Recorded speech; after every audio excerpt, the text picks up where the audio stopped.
네, 오늘은 부활절이어서 오늘 설교 제목은 부활 하늘의 일입니다.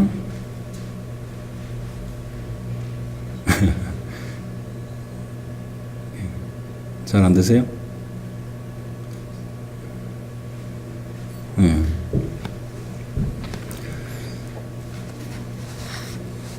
자,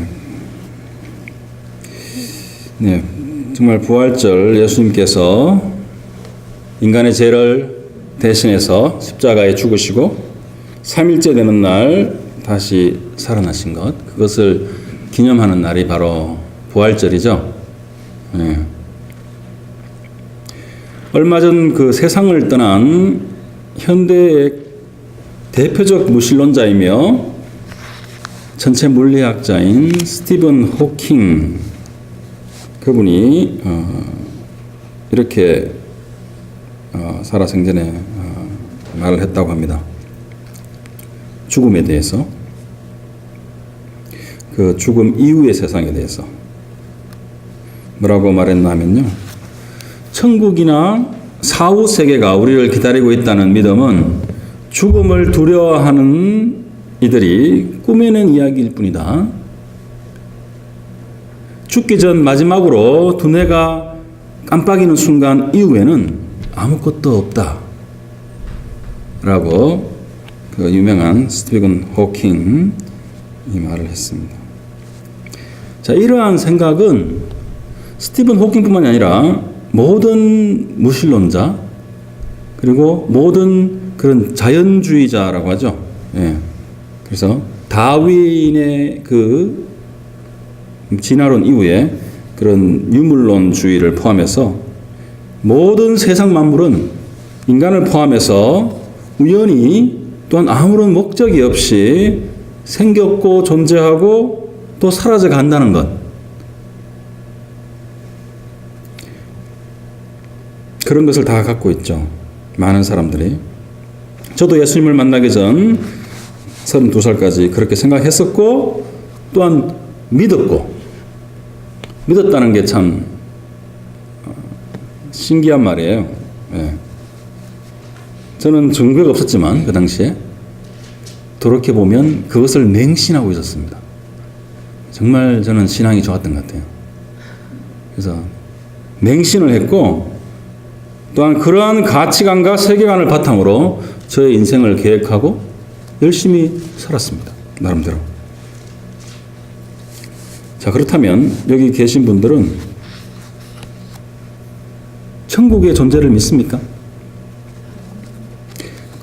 여러분들은 죽음 후 부활이 기다리고 있다는 그 사실을 정말 믿으십니까?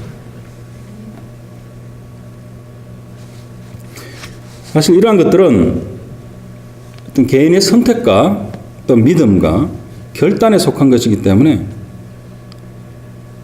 어떤 과학적인 증명을 요구하는 그러한 세상적인 사람들은 성경을 읽고 그것을 충분히 이해하기 전까지는 그것에 대해서 회의적일 수밖에 없다는 것이에요. 요한복음 3장에 예수님께서 그 당시에 가장 대표적인 종교인 중에 한 명, 또한 그 당시 200만 명이 넘었겠죠. 수백만 명의 그 유대인들의 지도자였던 그 니고데모에게 이렇게 말씀하셨습니다. 내가 땅의 일을 말하여도 너희가 믿지 아니하거든. 하물며 하늘의 일을 말하면 어떻게 믿겠느냐?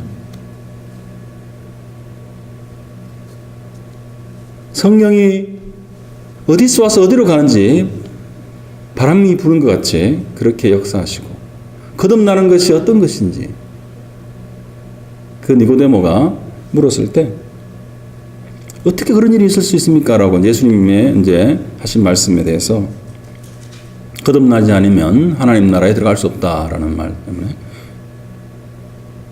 그래서 바로 하늘의 일을 말하면 니고데모 같은 사람들 포함해서 어떻게 알겠느냐 라고 말씀을 하신 거예요.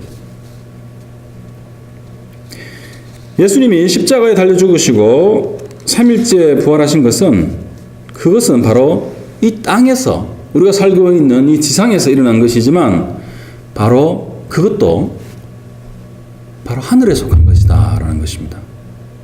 예수님의 부활, 바로 하늘의 일들, heavenly things라고 되어 있죠. 우리 영어 성경에는 그런 하늘의 일들 중에 하나이고 바로 우리 그리스도인, 우리가 다 살고 생명이 다한 후에, 죽은 후에 바로 부활하게 되는 것, 그것도 바로 하늘의 일이라는 것입니다. 그래서 제가 이렇게 말씀을 드리는 의도는, 자, 그럼 그리스도이면 그렇기 때문에 무조건 믿어야 된다라고 말하기 위해서가 아닙니다. 바로 부활의 속성이 그러한 것이기 때문에 스티븐 호킹처럼 과학적으로 접근해서 이해할 수 있는 문제가 아니라는 것을 미리 말씀드리기 위해서 이 말을 하는 것입니다. 그렇지만 우리 기독교인들은 바로 기독교인들의 우리가 갖고 있는 그 믿음은 바로 객관적인 부분이 분명히 있고 또한 주관적인 부분이 또 있다는 것이에요. 객관적인 부분은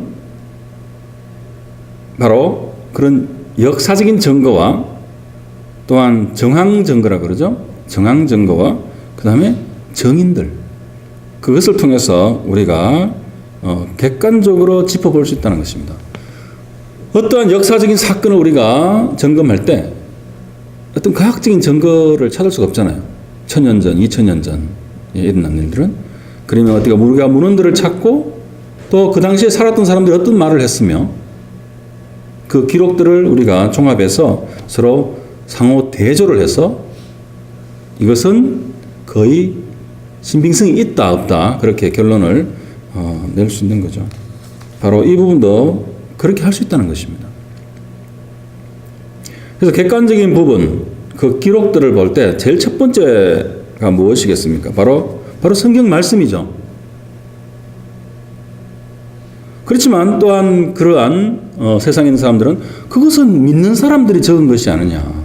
그 믿는 사람들이 자기들끼리 이렇게 얘기해서 그렇게 적자고 해서 적었으면 그렇게 될 수도 있는 것이 아니냐라고 하면 또 대답이 좀 궁색해지죠.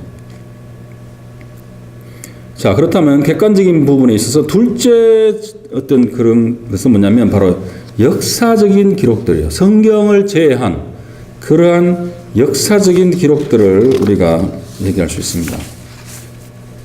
그래서 어떤 사람들은, 혹자들은 성경 외에는 기독교에 대한 것, 그러니까 2000년 전에 그 예수님의 어떤 생애와 또 십자가의 죽음과 부활에 대해서는 알려진 게 없다라고 얘기하는 사람도 간혹 있어요. 그렇지만 사실 많이 있습니다. 제가 알려진 것 중에 간단하게 한두 가지 말씀드리겠는데요. 가장 대표적인 것이 예수님에 대한 관한 기록을 남긴 것이 바로 유대인이면서 역사가였던 그 요세푸스라는 사람이 있어요.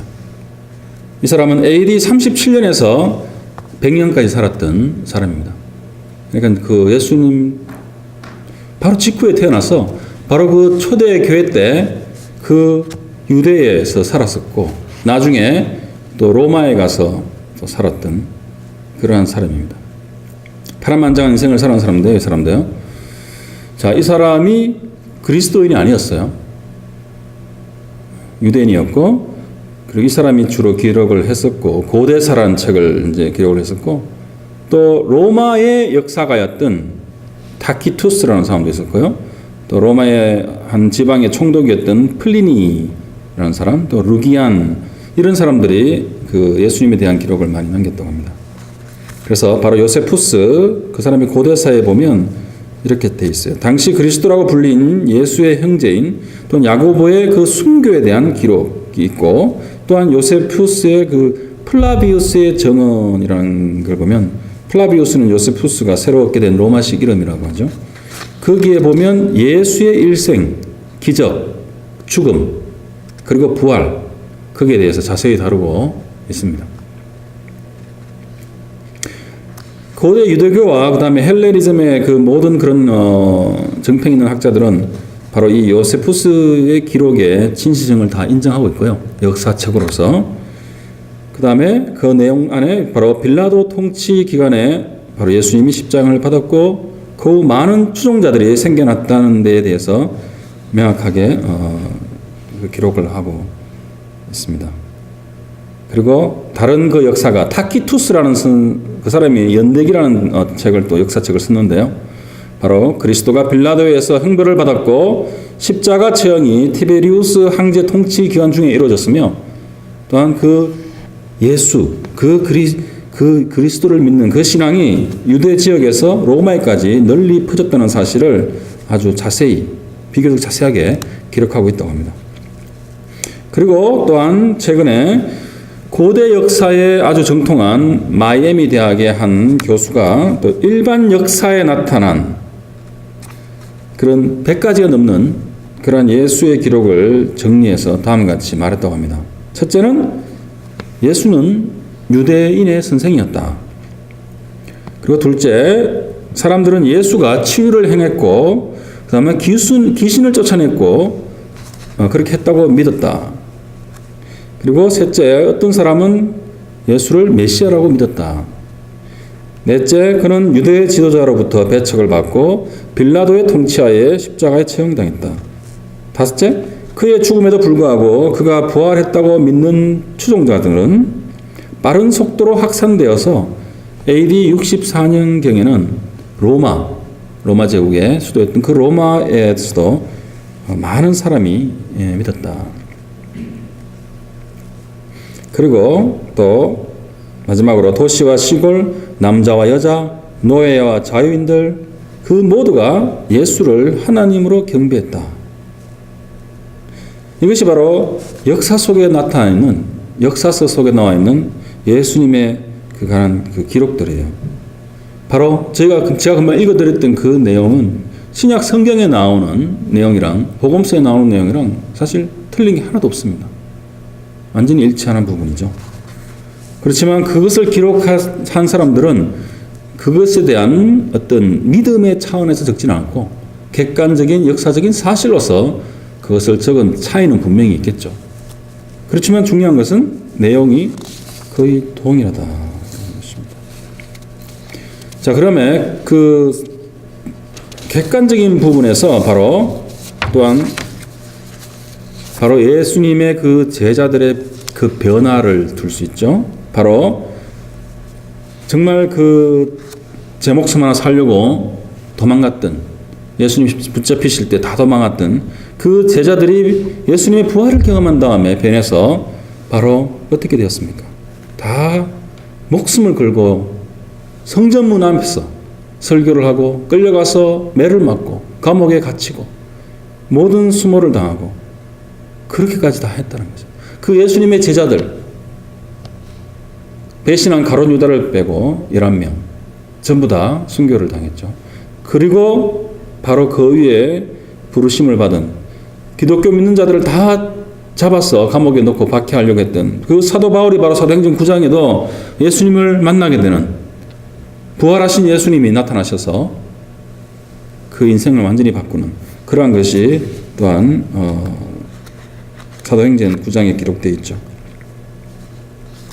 바로 그 자들이 그 위에 다 창으로 칼로 목베임을 당하고 해서 다 죽습니다. 네. 자, 그러한 것들, 이러한 상황을 봐서 어떠한 그 사람들이 이런 얘기를 했대요. 정말 부활을 믿지 않는 것이 부활을 믿는 것보다 훨씬 더 어려운 일이다. 그런 역사적인 정황과 객관적인 사실을 바탕으로 했을 때 정말 공정하게 두 가지를 놓고 비교했을 때 그거는 아니야, 거짓이야 라고 하는 것보다 그것이 더 어려운 일이라는 거죠. 그래서 우리가 부활을 물론 믿음으로서 또한 믿지만 바로 이런 역사적인 그런 증거와 정황 증거들 그리고 그 수많은 증인들 예수님의 그 부활을 목격한 자가 한 500명이 되었다라고 기록이 되어 있는데요. 성경에. 그러한 정인들, 그것을 토대로 해서 우리가, 그러면 또 수많은 그 초대교회 때 믿는 자들. 그래서 이것을 총합적으로 해서 우리가 그 예수님의 부활을 믿는다는 것은 상당히 이거는 이성적이고 논리적인 결론이라는 것이죠.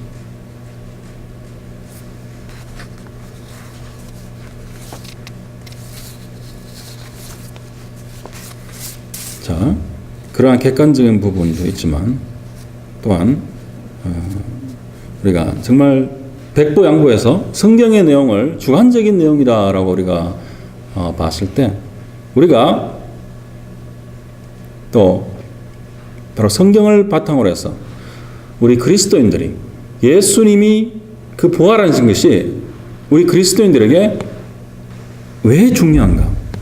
그 중요한 이유를 우리가 또 살펴봐야 되지 않겠습니까? 바로 예수님의 부활이 직접적으로 우리 인간에게 어떠한 효과를 가져왔는지, 무슨 부활을 한 걸로 끝나는 것이 아니라 그 부활이 우리에게 직접적인 어떤 그러한 도움이 될 거 아니에요. 그것이 무언가를 한 몇 가지로 살펴보겠는데요. 중요한 것은 우리도 이 예수님의 부활을 경험하고 믿게 될 때 바로 우리들도 예수님처럼 부활할 것이다 라는 것입니다. 그래서 우리도 바로 부활의 소망을 갖게 된다는 것입니다. 우리가. 그것은 무슨 말씀입니까? 부활의 소망을 갖게 된다는 것은 우리가 영생을 갖게 된다. 영생을 소유하게 된다. 이런 말씀이죠. 오늘 아까 전에 읽으셨던 그 고린도전서 15장 말씀, 부활에 관한 말씀인데 이것을 현대인의 성경으로 좀 읽어보도록 하겠습니다. 제가 읽어드리겠는데요. 내가 이제 한 가지 비밀을 말하겠습니다. 그것은 우리가 죽지 않고 모두 변화된다는 것입니다.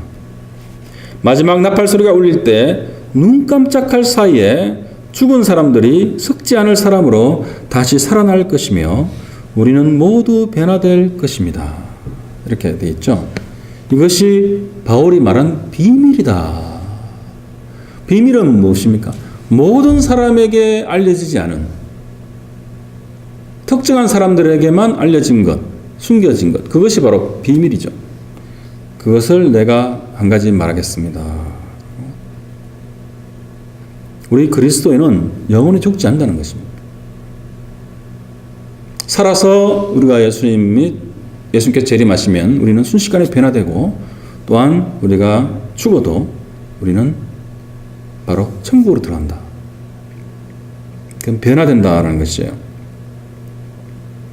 자, 그리고 그 다음 이 썩을 것이 썩지 않을 몸을 입고 이 죽을 것이 죽지 않을 몸을 입을 수밖에 없습니다. 이런 일이 일어날 때 승리가 죽음을 삼켜버렸다라는 성경 말씀이 이루어질 것입니다. 죽음아 너의 승리가 어디 있느냐? 죽음아 내가 내 쏘는 것이 어디 있느냐? 죽음이 쏘는 것은 죄이며 죄의 힘은 율법입니다. 그러나 우리 주 예수 그리스도를 통해 우리에게 승리를 주시는 하나님께 감사합시다. 나의 사랑하는 형제 여러분, 그러므로 굳게 서서 흔들리지 말고 항상 주님의 일에 열심을 다하십시오. 주님을 위한 여러분의 수고는 결코 헛되지 않을 것입니다. 결코 헛된 일이 아니라는 것이에요. 바로 우리가 바로 그 죽음을 이기고 부활을 하게 된다라는 것입니다. 또한 이 부활의 그 소망을 갖게 하는 그 말씀이 고린도후서 5장 1절에서 2절 말씀인데요. 잠깐 보겠습니다. 바로 만일 땅에 있는 우리의 장막집이 무너지면 하나님께서 지으신 집 곧 손으로 지은 것이 아니요 하늘에 있는 영원한 집이 우리에게 있는 줄 아느니라. 바로 이 장막집이라는 것은 우리의 육신을 말하는 것입니다. 텐트 같은 어떤 그러한 우리의 육, 우리의 영혼이 담겨 있는 그러한 이 장막. 장막이란 건 뭐죠? 임시로 거처하는 데가 아닙니까? 우리가 여행 가서 텐트를 치듯이 이 땅에서 우리가 사는 동안 70년, 80년 동안 치고 있는 그런 텐트라는 것이에요. 그것이 무너지면 바로 하늘에 있는 영원한 집이 우리에게 있는 줄 아느니라. 여기서 하나님이 하늘에 있는 영원한 집이라는 것은 사실은 그 부활을 가리키는 것이죠. 그래서 참으로 우리가 여기서 탄식하며 하늘로부터 오는 우리 처소로 덧입기를 간절히 사모하노라 라고 사도 바울이 이렇게 고린도 후서에서 말하고 있는 것입니다.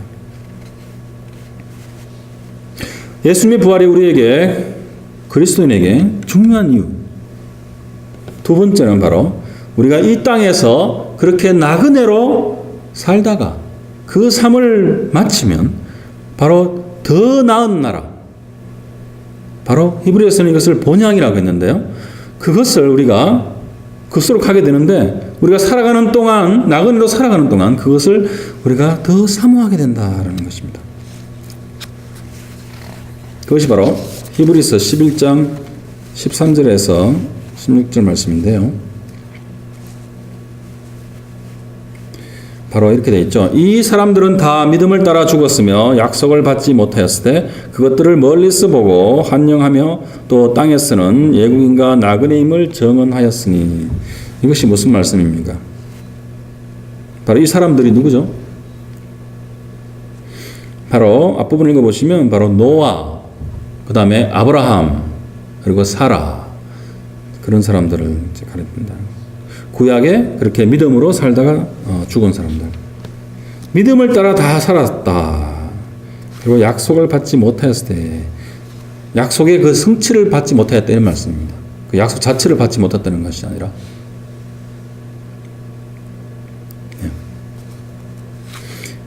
자, 그래서 정말 그것들을 멀리서 보고 멀리서 앞으로 내다보면서 예수 그리스도가 와서 성취하실 그 십자가의 그 승리, 사망 근세에 이길 그 승리를 멀리서 과거로부터 바라봤다는 얘기입니다. 그렇게 한영하며 또 이 땅에 살아갈 때는 바로 예국인과 나그네임을 그렇게 정언하였다. 우리가 다 여기서 나그네고 예국인이잖아요. 우리가 한국에 한다 하더라도 똑같은 것입니다. 이 땅에서 사는 동안은 바로 예국인이요 나그네라는 것입니다. 자, 그것이 왜 그러냐면 그들이 이같이 말하는 것은 자기들이 본향 찾는 자임을 나타냅니다. 그들이 나온 바 본향을 생각하였더라면 돌아갈 기회가 있었으리냐. 바로 여기서 본향 찾는 것은 그 사람들이 나왔던 그 땅들, 갈대아 우르 같은 아브라함 같은 경우에 그러한 땅들을 얘기하는 거죠. 자기 부모와 친척들이 사는 땅. 그런데 여기에서 본향이라는 것은 바로 고향이라고 볼 수도 있죠. 바로 영어로는 fatherland 또는 그런 country 이렇게 나와 있는데요. 바로 그 자신들이 왔던 땅. 근데 마지막에 되어 있죠. 그들이 이제는 더 나은 본향을 사모하니 곧 하늘에 있는 것이라. 더 나은 본향. 그것이 무엇입니까? 더 나은, 그냥 이것이 더 그냥 좀 더 낫다는 얘기가 아니죠. 최상의, 가장 최고의 나은 그 땅. 바로 fatherland, 아버지 땅. 뭡니까? 바로 하나님 나라, 하나님 아버지의 그 땅, 그 나라, 그것을 얘기하는 것이요. 그것을 사모하니, 왜냐하면 우리가 나그네이기 때문에, 그래서 곧 그것은 하늘에 있는 것이라. 바로 오늘 설교 제목도 그렇죠. 바로 하늘의 것. 그것이 바로 부활이라는 것입니다. 그래서 이러므로 하나님이 그들의 하나님이라 일컬음 받으심을 부끄러워하지 아니하시고 그들을 위하여 한 성을 예비하셨느니라 라고 했습니다. 하나님께서 한 성을 예비하셨다. 시리라고 하는데요. 이 시리라는 것은 사실 비유적인 말이죠. 바로 요한계시록에서 그 하늘에서 내려오는 그 예루살렘 성, 뉴 예루살렘, 그것을 가리키는 건데요. 비유적으로 바로 새하늘과 새 땅을 가리키는 것입니다. 완전히 이 세상이 완전히 해체되고 변화되고 새로운 세상으로 변하게 된 다음에 이루어질 그 나라에 대해서, 본향에 대해서 그렇게 얘기하고 있는 것이에요. 그것이 바로 계시록 21장의 그 모습이 상세히 묘사되어 있는데요. 그 중에 몇 절만 보겠습니다. 10절에서 11절, 그 다음 18절인데요.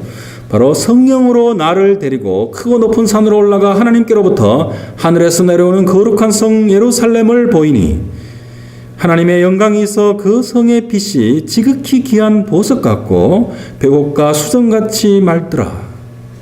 그 성곽은 벽옥으로 서였고 그 성은 정금인데 맑은 유리 같더라. 그래서 너무나 그 아름다운 그 나라의 모습을 가리키고 묘사하고 있는 것입니다. 사도 요한이 그 환상으로, 비전으로. 그래서 이것은 우리가 문자적으로 절대 볼 수는 없는 부분이고, 그렇지만 정말 우리가 인간의 능력으로 도저히 상상할 수 없을 만큼의 눈부시고 그런 영광스럽고 아름다운 그러한 세상일 것이다 라고 우리가 추측을 해볼 수 있는 거죠. 자, 그 다음 예수님의 부활이 정말 우리에게 중요한 이유 세 번째로 바로 우리를 믿음으로 살게 한다는 것입니다. 믿음으로 우리를 살아가게 한다는 것입니다. 사실 이 믿음으로 산다라는 이 말만큼 현대 기독교인들이 잘못 이해하고 있는 것도 없습니다. 얼마 전에 이제 제가 갈라디아서 강의 설교 중에 의인이 사는 길 등에서 말씀을 믿음으로 산다는 것, 의인이 산다는 것에 대해서 말씀을 드렸는데요. 잘 기억이 안 나시면 다시 인터넷으로 한번 들어보시고, 자, 그것은 믿음으로 산다는 것은 우리가 믿습니다라고 사는 것이 아니고요. 바로 올바른 그러한 교리와 신학을 가지고, 그리고 또한 체험하는 그러한 성화의 삶, 그것을 갖고 사는 것을 믿음으로 산다는 것입니다. 우리가 갖고 있는 모든 예수 그리스도의 죽으심과 부활과 하나님에 대한 것과 우리의 구원과 그리고 올 세상에 대한 것, 이 모든 것이 다 바로 기독교 교리예요. 그것이 또한 신학이고, 올바른 교리와 신학을 안다는 것은 바로 기독교에 대해서 아는 것을 얘기하는 것입니다. 교리와 신학은 모르고 그냥 믿습니다 하고, 믿기 때문에 기독교가 이 모양 이 꼴이라는 것입니다.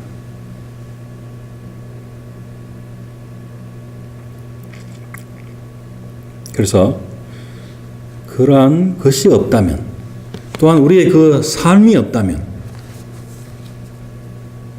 그것은 믿음으로 사는 것이 아니라는 것이에요. 단순한 그러한 맹신으로 사는 것이죠. 그것은 올바른 기독교가 아닙니다. 믿음으로 산다는 것, 이것을 최근에 그 인터넷에 아주 많은 사람들이 보고 또 회자되고 있는 어떤 한 김모 목사라는 분이 있는데요. 제가 성함까지 말씀드릴 필요는 없고, 너무 이 믿음을 강조하고 또 인간의 죄를 강조하고 또 인간의 그 무능함을 강조해서 결국 결론은 뭐냐면 너는 아무것도 할 수 없다 라는 것이 결론이에요.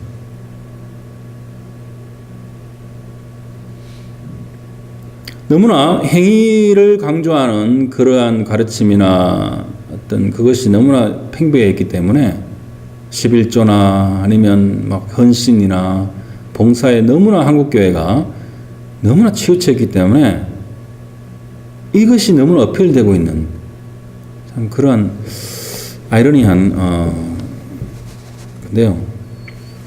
이 작은 이 지역에서도 한국의 이분을 듣는 분들이 많아요.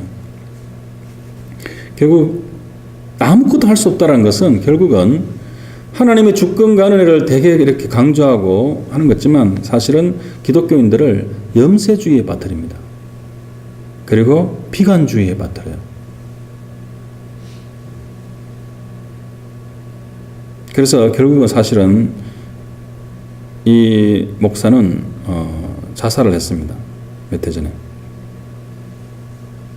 그래도 그분의 설교를 영상으로 보면서 아직까지 예배를 드리고 있다고 하더라고요. 미국의 저 캘리포니아에서.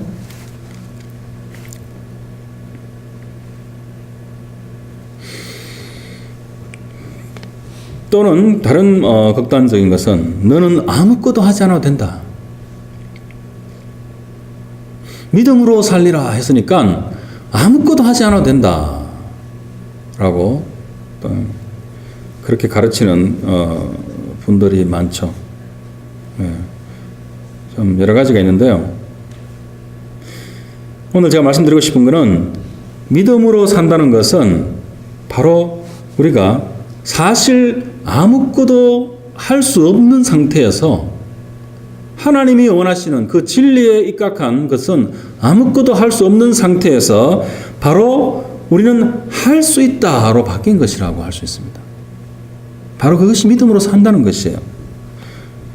우리가 진정으로 기뻐할 수 없는데 이제 드디어 기뻐할 수 있게 되었다는 말씀이고, 우리가 진정으로 우리의 그 죽음 후의 그 삶에 대해서, 부활과 그 영생에 대한, 구원에 대한 것을 이제는 확신할 수 있다라고 하는 것입니다.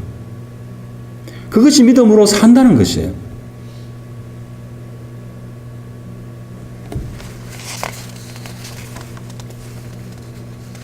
바로 히브리서 말씀이 없는데요. 히브리서 11장 1절에 보면 그런 말씀이 나오죠. 바로 믿음은 바라는 것들의 실상이요 보지 못하는 것들의 증거니라. 말씀이 좀 어려운데요. 이것은 바로 이런 뜻입니다. 믿음이란 희망하는 것들을 확신하는 것이고 보여지지 않은 것들을 확신하는 것이다. 내가 희망하는 것들, 바라는 것들, 그 다음에 나에게 또한 보여지지 않은 것들, 그것을 내가 확신하고 사는 것이 믿음이다. 그렇게 나와 있죠. 그래서 우리가 할 수 있게 되는 것이 무엇입니까?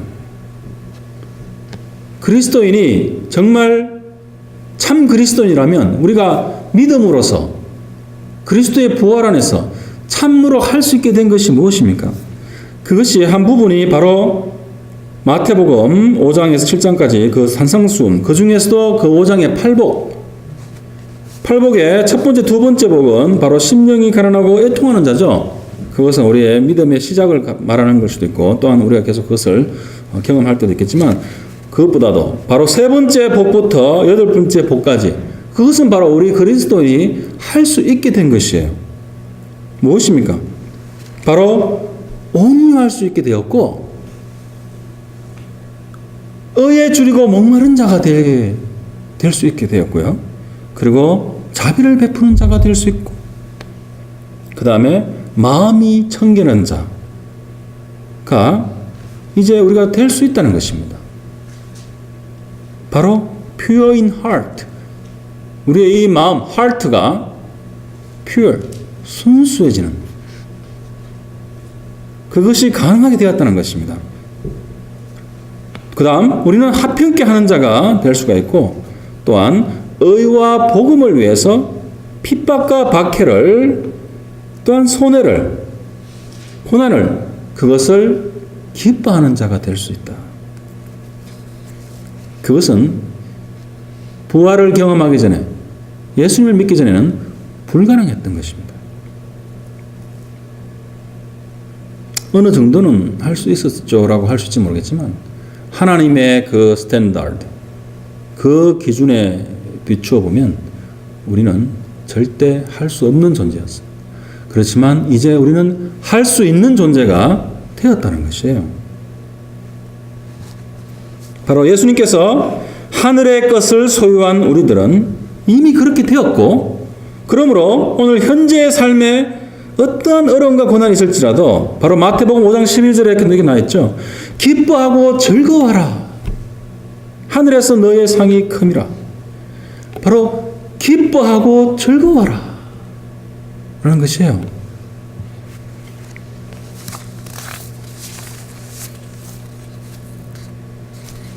그것이 바로 믿음으로 사는 것이에요. 기뻐하고 즐거워하는 것. 벌써 그러한 능력을 우리 속에 심어주셔서 그렇게 살아갈 수 있는 것.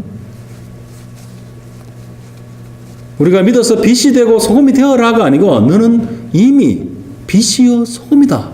바로 이 어두운 세상에, 이 타락한 어두운 썩어져가는 세상에 그렇게 말씀하셨듯이 바로 지금 기뻐하고 즐거워라. 고난 속에서도, 박해 속에서도, 갈등 속에서도, 어려움 속에서도 그렇게 정말 기뻐하고 즐거워라. 그것이 어떻게 가능합니까? 라고 반문하시는 분도 있겠죠.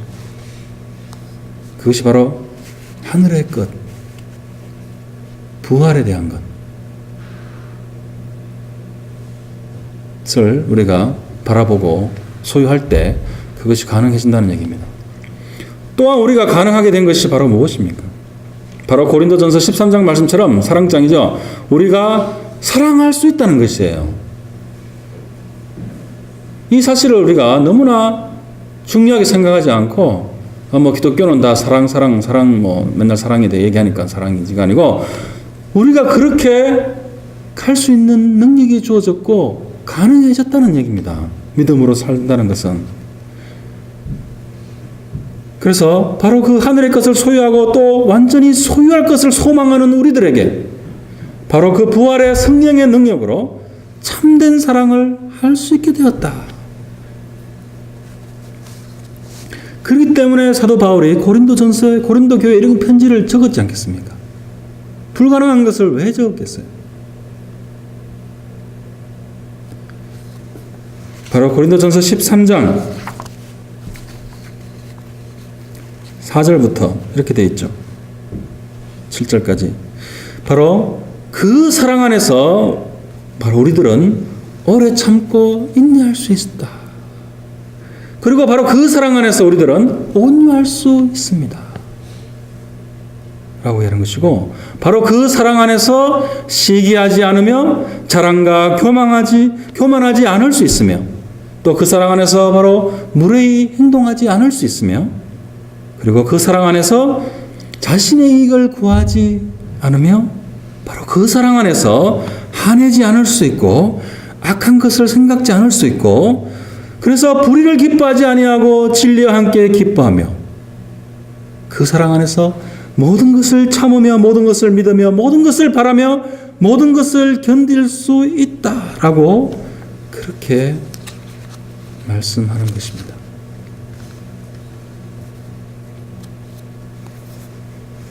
성경의 말씀은 할 수 없다라고 말하는 것이 아닙니다. 물론 그 명령문 형태의 하라라는 그런 겉면의 말씀들이 많이 포함되어 있지만 바로 그것은 바로 너희들은 할 수 있다라는 것이에요. 왜냐고요? 바로 우리 인간들은 우리 자신의 인간의 그 한계를 갖고 있지만 바로 예수님께서 제자들에게 분명히 말씀하셨듯이 하나님에게는 불가능이 없다라고 말씀하셨기 때문입니다. 그리고 신약성경 전체에서 그 하나님께서 성령으로 우리 안에 거하신다. 그렇게 선언하고 있기 때문인 것입니다. 더 이상 무슨 말이 필요하겠습니까? 하나님이 불가능이 없으시고 그 하나님이 성령 우리 안에 거하신다면 무엇이 불가능하고 무엇을 못하겠습니까? 왜 잘 안 됩니까 그러면? 그것은 우리가 그것을 온전히 믿지 않기 때문인 거죠. 그래서 예수님께서 너희가 겨자씨만한 믿음만 있으면 저 산을 보고 저리로 옮겨져라 그러면 옮겨질 것이다 라고 말하는 것이 바로 그러한 것입니다. 바로 우리에게 그러한 할 수 있음이 있다는 것입니다.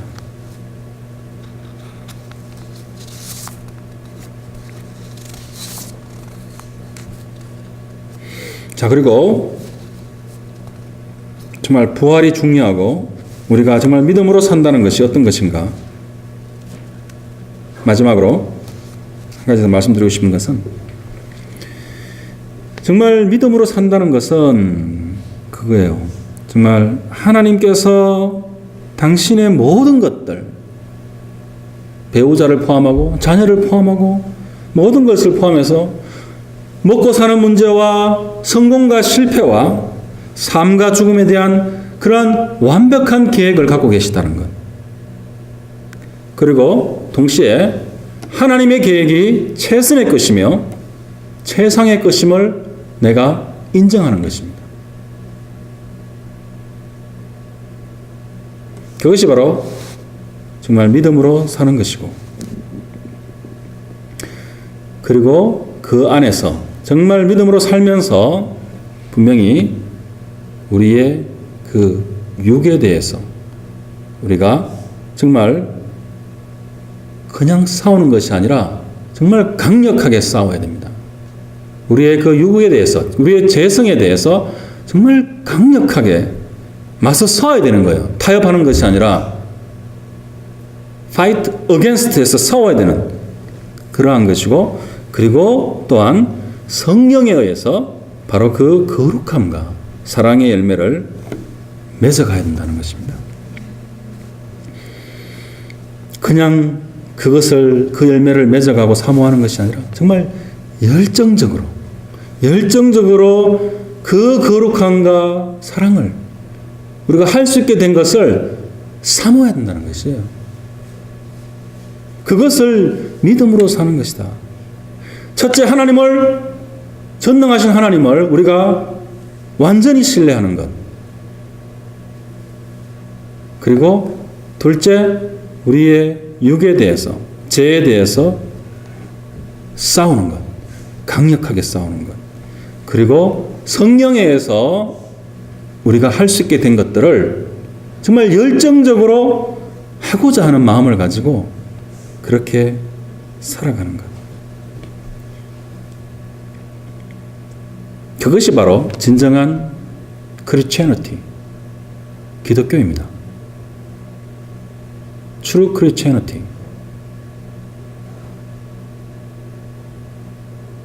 그 세 가지 중에 무엇이라도 빠지면 그것은 바로 진정한 기독교가 아닙니다.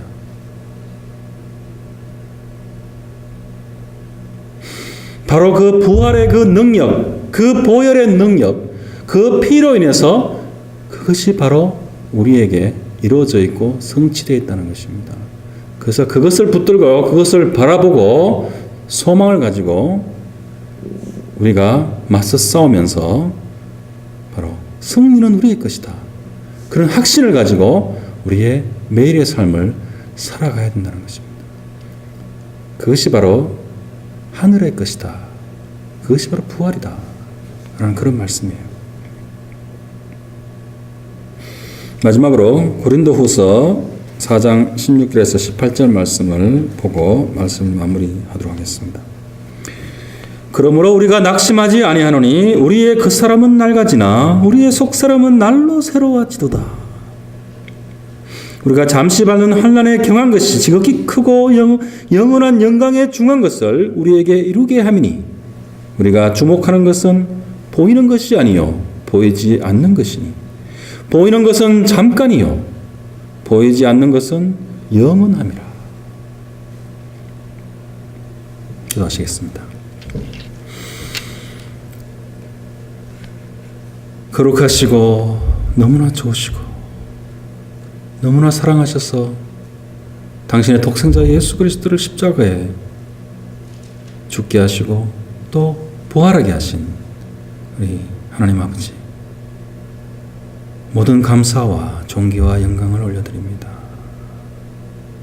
주님, 정말 이 부활의 메시지를 통해서 주님의 말씀을 통해서 정말 저희가 오늘 결단하고 주님의 부활의 능력 안에서 진정한 기독교인의 삶을 기쁨으로, 사랑으로, 정말 기뻐하고 즐거워하라 한 그 주님의 말씀대로 저희가 살아갈 수 있도록 주님 능력 주시고 인도해 주시고 축복하여 주시기를 예수님 이름으로 간절히 기도드립니다. 이 모든 말씀 예수님 이름으로 기도드렸습니다. 아멘. 네, 다 같이 일어나셔서 찬송가 165장 같이 하시겠습니다.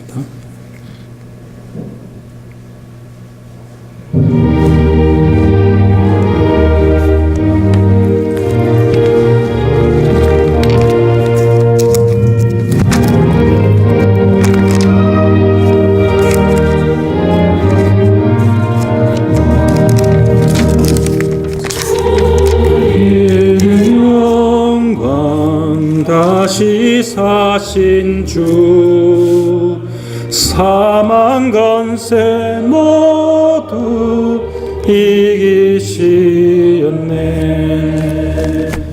흰 옷 입은 천사 돌을 옮겼고 누우셨던 곳은 비어 있었네. 주님께 영광. 다시 사신 주 사망 권세 모두 이기